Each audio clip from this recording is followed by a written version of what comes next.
How about them Cowboys? Angry Cowboys Fan, are you down to ride?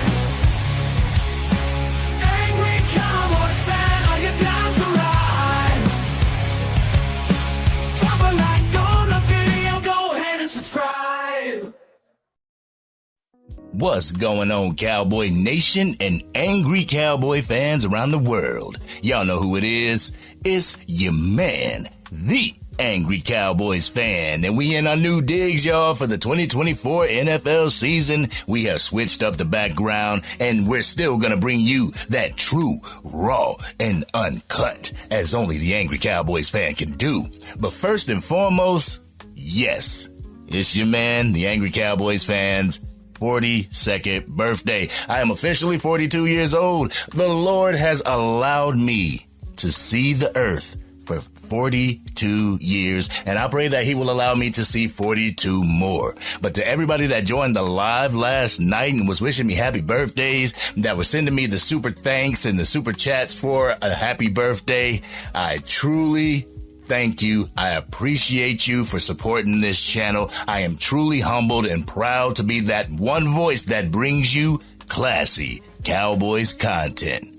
But on today's episode of First Take, Stephen A. Smith, Chris Mad Dog Russo, and Louis Reddick discuss a topic that we've been covering on this channel over and over ad nauseum. And due to the fact that it's once again front and center with the Talking Heads coverage, it's going to continue to be a topic that divides Cowboys Nation.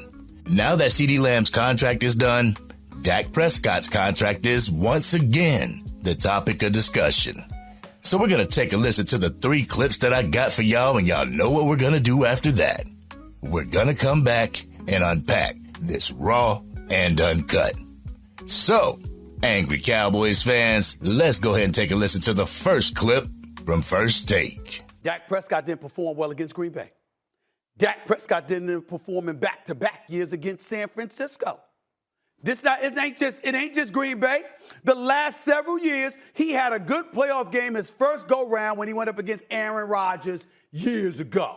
Okay? And obviously, he beat an older Tom Brady, when his swan song was kicking in Tampa Bay. Outside of that, he hasn't been impressive in the postseason. And you gonna sit up there with a straight face and act like this man has a right to stick out his chest and command from a business perspective, because there's no tag. You can't tag him, and you can't franchise tag him. You can't trade him. From a business perspective, I understand the leverage part.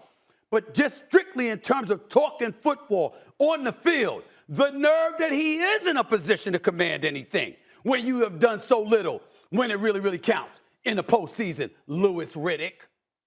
I mean, to my recollection, didn't Dak Prescott perform well against the Seattle Seahawks and Russell Wilson? Wasn't Dak Prescott impressive against Aaron Rodgers as well as Tom Brady? A player that Talking Heads said that you couldn't count out of the playoffs no matter what the Tampa Bay Buccaneers record was. Now, Tom Brady is singing his swan song because the Dallas Cowboys beat the Tampa Bay Buccaneers, eliminated the defending Super Bowl champions from the playoffs, and sent the GOAT into retirement. Yeah, that's his swan song, all right. I swear, boy, there are quarterbacks who will never get the credit that they deserve. But moving on to the second clip that I got for you, Louis Reddick dropped some jewels that I keep trying to tell these fans that don't want to keep Dak Prescott, who want to roll the dice on Dak Prescott. So let's take a listen to what Louis Reddick had to say, and then we're going to come back and talk about it. Roll a clip. Okay, let me ask you this. If Josh Allen were to hit the free agent market, wasn't able to be tagged, and was up for unrestricted free agency, do you think he could command whatever he wanted? Has he won any Super Bowls? Has he won any Super Bowls? No, but he was in an AFC Championship game.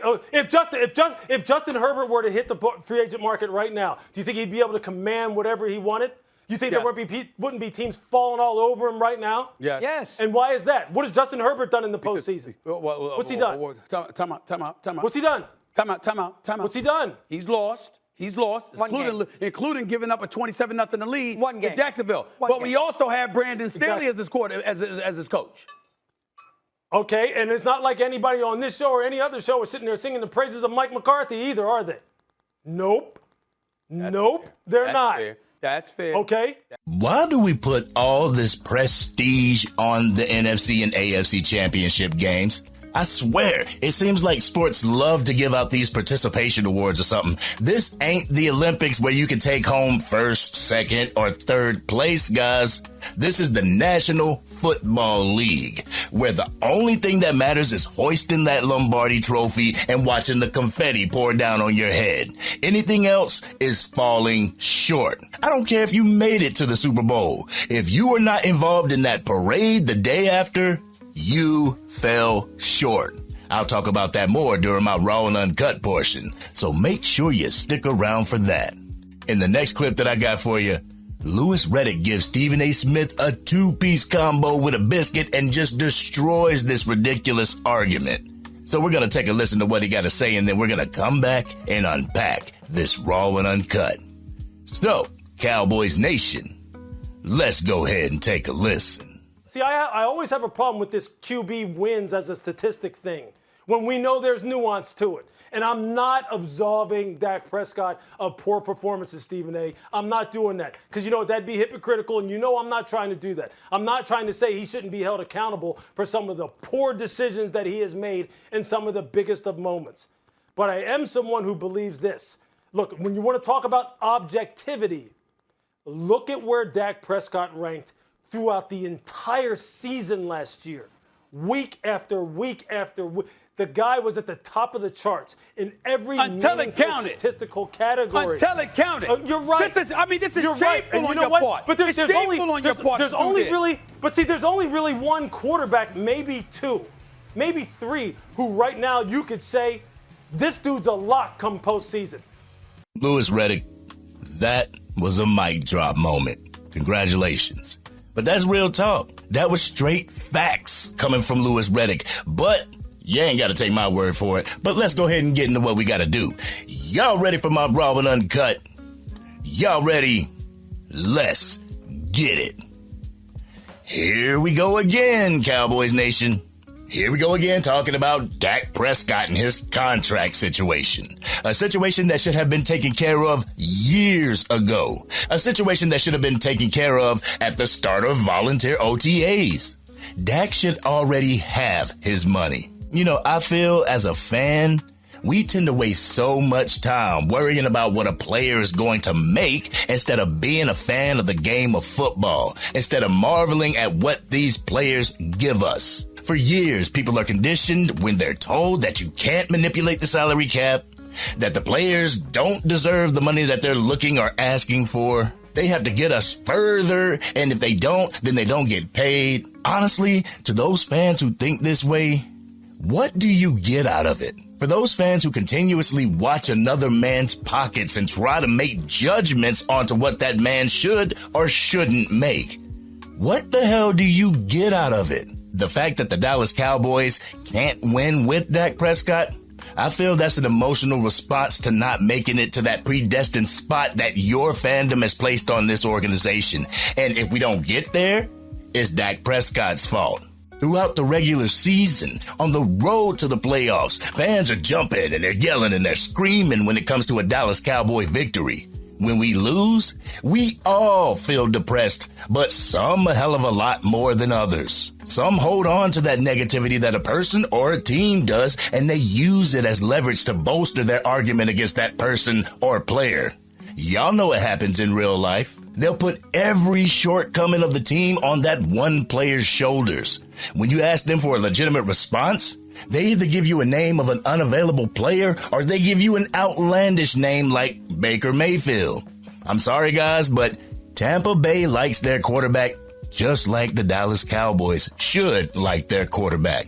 But for Stephen A. Smith to be up there telling the American people that this player shouldn't get what the market has dictated he should get, I feel that that's super counterproductive in the grand scheme of things. Stephen A. is potentially taking food out of Dak Prescott's family's mouths. Stephen A. is potentially adding to the trepidation Jerry Jones may or may not feel when it comes to paying Dak Prescott. A man that goes out there and busts his ass at his profession and people got the nerve to say what he should be making? And as far as this whole, the Dallas Cowboys haven't won an NFC championship game in 29 years, Stephen A. said not too many people can do that. The thing is, there are a few teams that can say that they've never made it to and won a Super Bowl.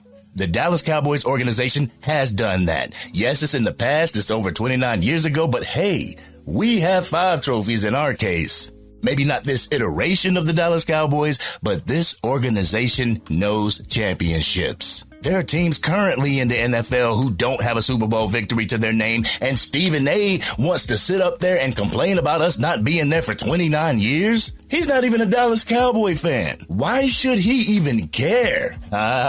It pays to care. These talking heads will sit up there day in and day out, moving the goalposts 5 to 6 times per program. This is why I say that you gotta have the same energy when it comes to these players, talking heads. In this segment, Stephen A.'s voice changed when they talked about paying Brock Purdy. He made it to the Super Bowl and made it to the NFC Championship twice, back to back. Why shouldn't he be asking to reset the market? During this segment alone, the goalpost was moved twice, 3 times if you mention Trevor Lawrence. What I'm trying to say, Angry Cowboys fan family, people need to stop worrying about what these players are making and just go enjoy the game. You know, what if your child became a professional player in the NFL? Would you suggest that he get everything that he can out of the negotiations, or would you suggest that he take a team-friendly discount? Especially when history shows that they don't move the way that you think they move. The Dallas Cowboys don't go out in free agency and go get all these players when they have money left over. They just don't do that. I swear, some of these pocket watchers won't even give $1 to the Santa Claus that's outside of the Walmart working for the Salvation Army, and y'all expect a player to give $2 to $4 million up? And we haven't even spoken about who's going to be replacing Dak Prescott if he walks. But Cowboys Nation, there's a good way of conducting business, and there's a bad way of conducting business. The Jones family has conducted business with Dak Prescott poorly, and now they find themselves in a little pickle. They find themselves in a predicament. It's not up to these players to get them out of that predicament. It's up to the players to go out on that field and ball out of control, sell merchandise, and fill the seats. Ain't nobody gonna come to these games and see Jerry and Stephen Jones for 60 minutes. So my advice to Jerry Jones is, you still got a few hours to give me the best birthday present that you could ever give me, that I have had in a long time, and that is signing Dak Prescott. You got time to do that. You also got time to lollygag and watch the price tag go up and up and up until you have no choice but to overpay Dak Prescott or face an uncertain, rocky future with no franchise quarterback. This has been your man, the Angry Cowboys fan. I want to give a shout out to Dale Nelson 778 for recommending this video. Thank you, brother, for rocking with the channel, and thank you for being DC for life. But what did y'all think about what the crew of First Take had to say? Do you think Dak Prescott should get every single penny the Dallas Cowboys owe him? Let's have an adult conversation in the comment section. If you're digging the content and want to help get it out to even more Dallas Cowboys fans, drop a like on the video and share it with your friends who are Cowboys fans. If you are DC for life and can't wait until they sign our franchise quarterback, hit that subscribe button. Hit the bell so you can be notified whenever I go live, release a video, podcast episode, or Madden 25 and College Football 25 gameplay. But remember, Angry Cowboys fan family, I'll be heading down to North Carolina to go visit my brother and my grandmother for a little over a week.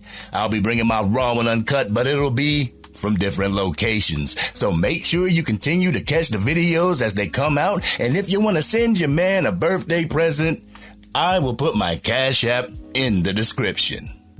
This has been your man, the Angry Cowboys fan, and I'm out.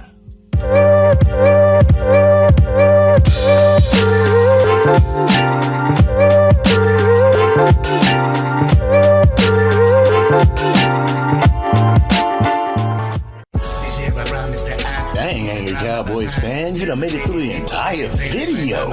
But if you want more content, you can definitely go to this video right here.